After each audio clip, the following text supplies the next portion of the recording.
my kids are debt free, right? If you have this goal of debt free, your newborn baby is already debt free. Does that mean that your baby, your toddler, has more financial intelligence than you? No, obviously not, right? You just have a really crappy goal. You've misplaced it. That literally is a pit stop on your real goal.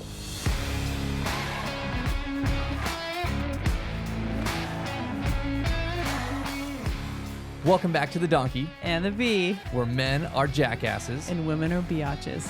Where we work together to build an extraordinary life. Tune in to up your game in your marriage, entrepreneurship, and finances. Welcome back to another episode of The Donkey and the Bee with your hosts, Brett and Laura Shotkavis. We got the jackass over there, and we got the biatch over here.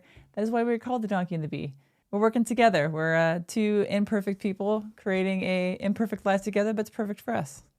It's pretty BA life. It is a pretty BA life, but worked hard. Worked very hard for our life.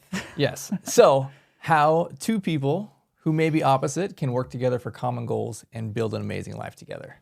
Love it. That's exactly it. All right. So today we're talking about being debt free. And I want to talk about it as actually a terrible thing, right? Like a bad thing. And there's a lot of people talking about, hey, I'm debt free. I had the debt free party, invited all my girlfriends over. I did the debt free scream on social media. What a bunch of crap. Like, you have little baby goals, right? Like, let's talk about the context of that. Being debt free is totally fine, but it's a crappy goal, and I want to unpack that today. Yeah, I think I don't want people to think that, oh, wow, he's talking so much smack on being debt free. Debt free, like you said, is amazing, but I think it's a sub goal of the ultimate goal. And so I think a lot of people create this as their ultimate goal to be debt free, and they get there and then they have no trajectory about where to go next because they have had that one goal their whole adult life. And so I think having a bigger ultimate goal for yourself will I think push and pull you to that next level. And so yes, hit the debt-free sub goal, but don't make that your ultimate goal. So I think it's like, if you shoot for the stars, you might hit the moon, right? That's really what we're talking about here. You're shooting so low. And this is the way I think of it. And I think this actually really frustrates me about this whole, like, my debt-free movement, my debt-free goal is my kids are debt-free, right? If you have this goal of debt-free, your newborn baby is already debt-free. Does that mean that your baby, your toddler, has more financial intelligence than you? No, obviously not, right? You just have a really crappy goal. You've misplaced it. That literally is a pit stop on your real goal, right? Being debt-free is not where you're trying to be. Being financially free is where you're trying to be.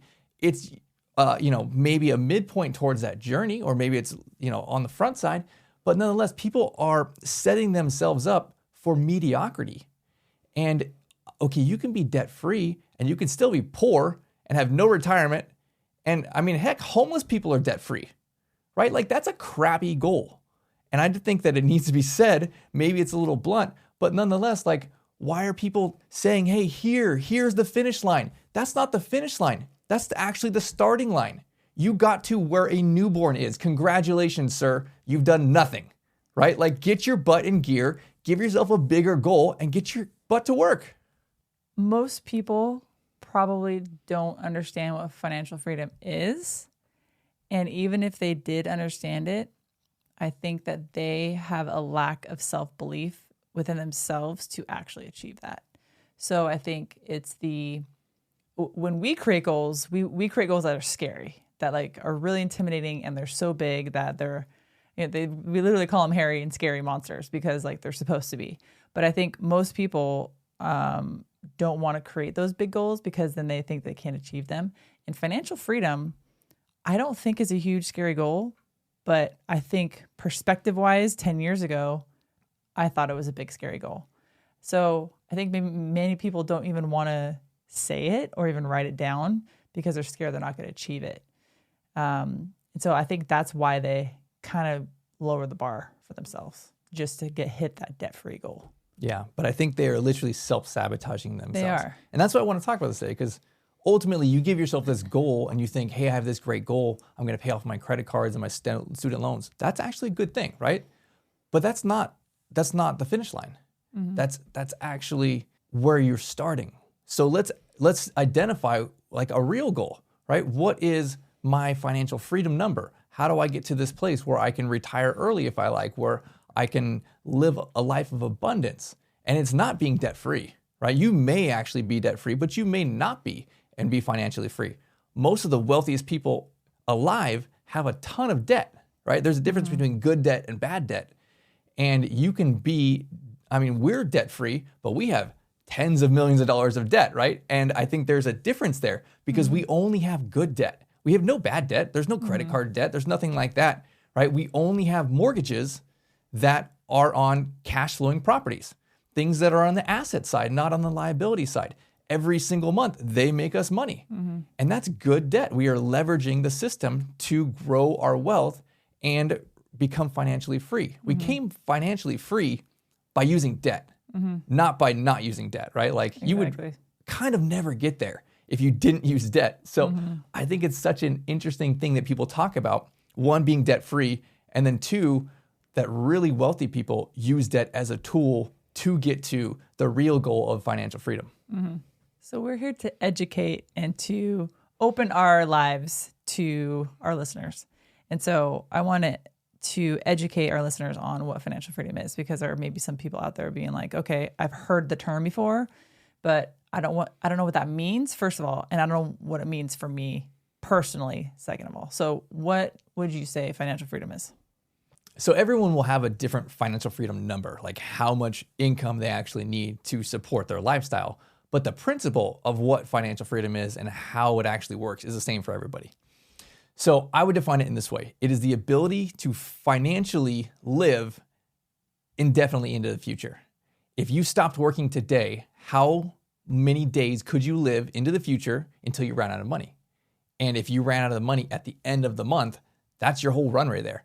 But if you could stop working today and live your entire life and afford to live, right? You may cut expenses or you may choose not to. That's kind of not the point, but the principle is that you could always live. Every single month, you have income coming in that is equal to or greater than your expenses.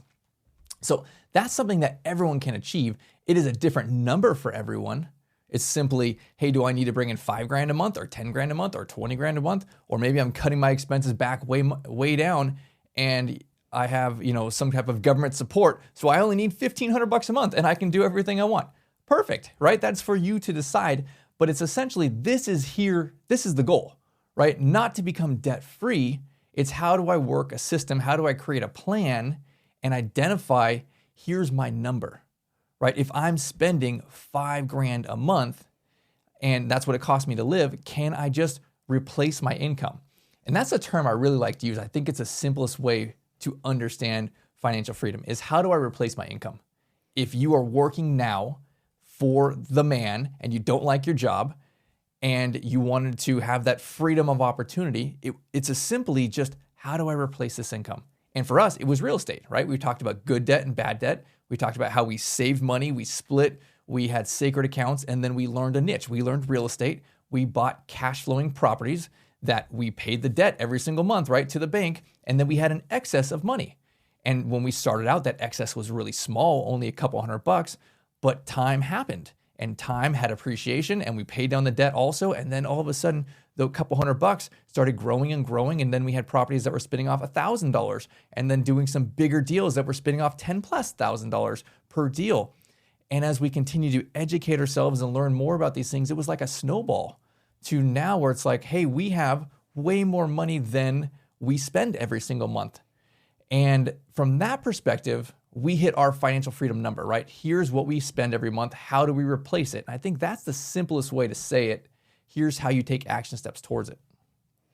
I think we reverse engineered it when we first started talking about financial freedom. So we sat down together and we talked about, okay, we opened our bank app and we said, okay, this is how much we spend. This is how much we need to live. So I think we kind of reversed it in a little way and we did it together so that we were on the same page with it.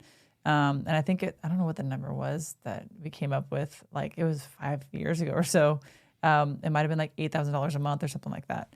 And so we said, okay, this is how much money we need to live to pay, all of our bills and then some and have fun money and whatever else. It was $8,000 a month.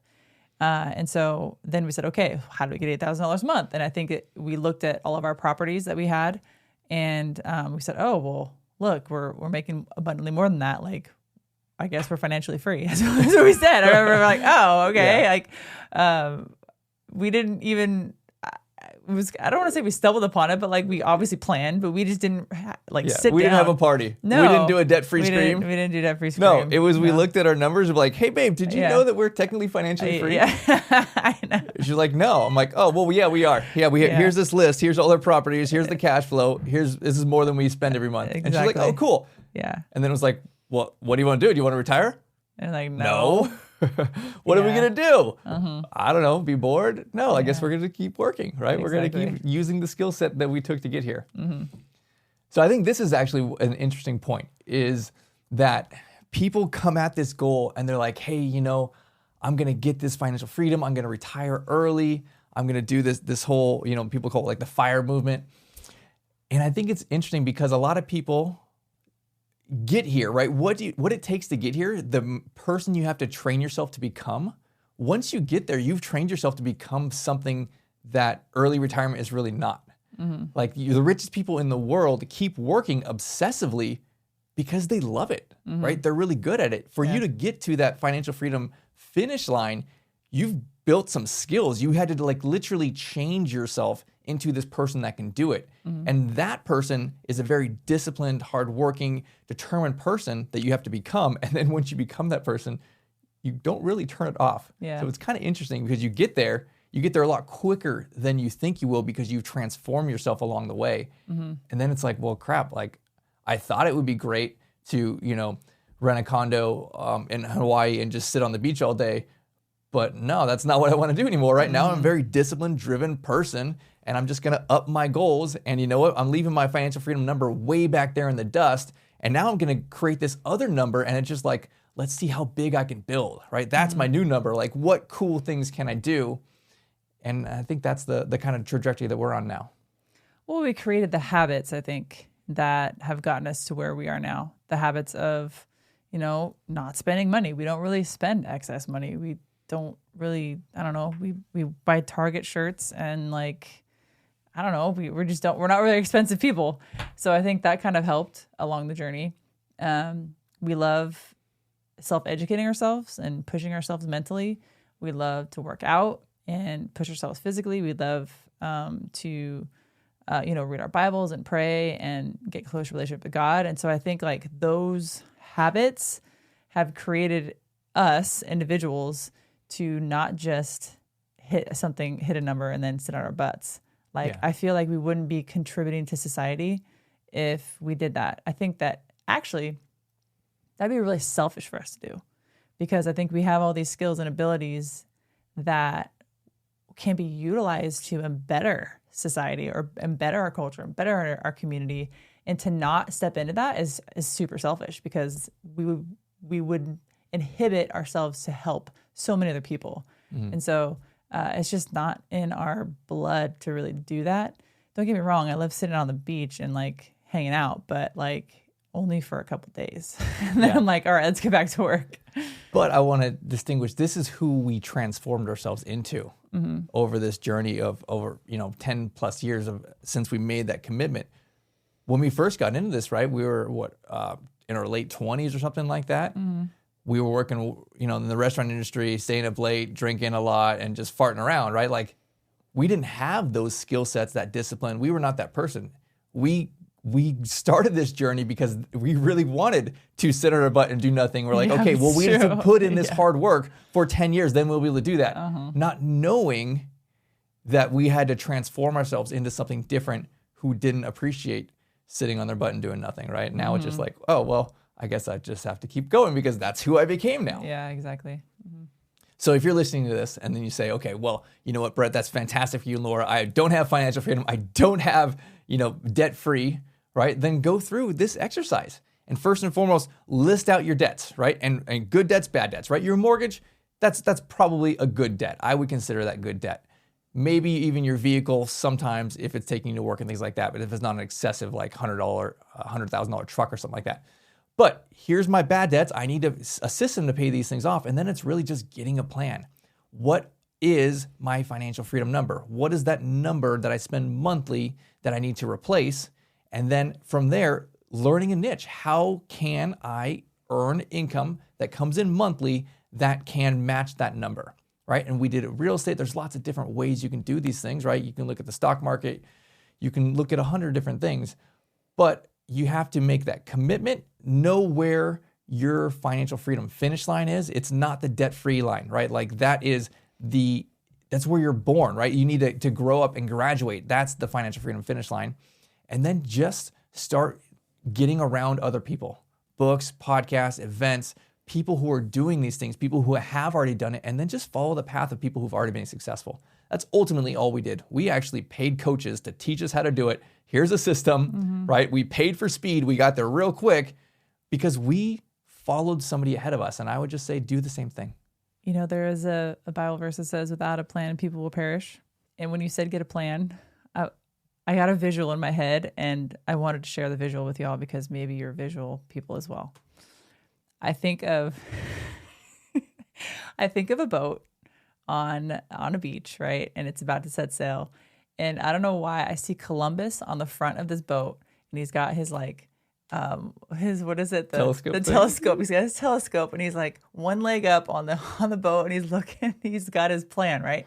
He has his trajectory of where he's going, so that once his boat is off the beach and setting sail, like he's got a plan. He knows exactly where he's going. And I think it's kind of similar to us in life. Like you got to be the captain of your ship, and you got to know exactly where you're going, because if you don't, you're going to end who the heck knows where, right? On an island somewhere. And maybe that's not where you're intended to go. So I think you need to sit down with your spouse, or if it's just you, just sit down and have a plan for yourself so that you know where you're going. I mean, gosh, like, do you get on a plane not knowing where you're going? Like, no, you always get on a plane knowing exactly where you're going. So why don't you do that with your life? Like, it's important. So get a plan and just take baby steps toward it. It doesn't have to be these huge jumps. Like, just take one little step at a time. I mean, it takes time to get to financial freedom. And so it's not something that's an overnight success like you see on these YouTube channels and stuff. Like that's crap. It's a long journey. It's a very long journey. It's a long voyage, I should say. So just start, get the plan. Just start. Just take action now, right? Exactly. That's it. Make a commitment, get together with your spouse, say, here's our goal, and let's run after it. Even if you don't know the steps yet, take the first two and you'll figure out the rest. Exactly. Well, thanks for joining us on another episode of The Donkey and the Bee. I just have one ask. We don't run any ads on this podcast. Our entire intention is to help people get to their goals. And specifically, we're talking about your financial freedom goal today. So if this is something that is impactful for you, I'd ask that you share it with somebody else, and hopefully it can make a difference in their life. So thanks so much. I'll see you on the next one.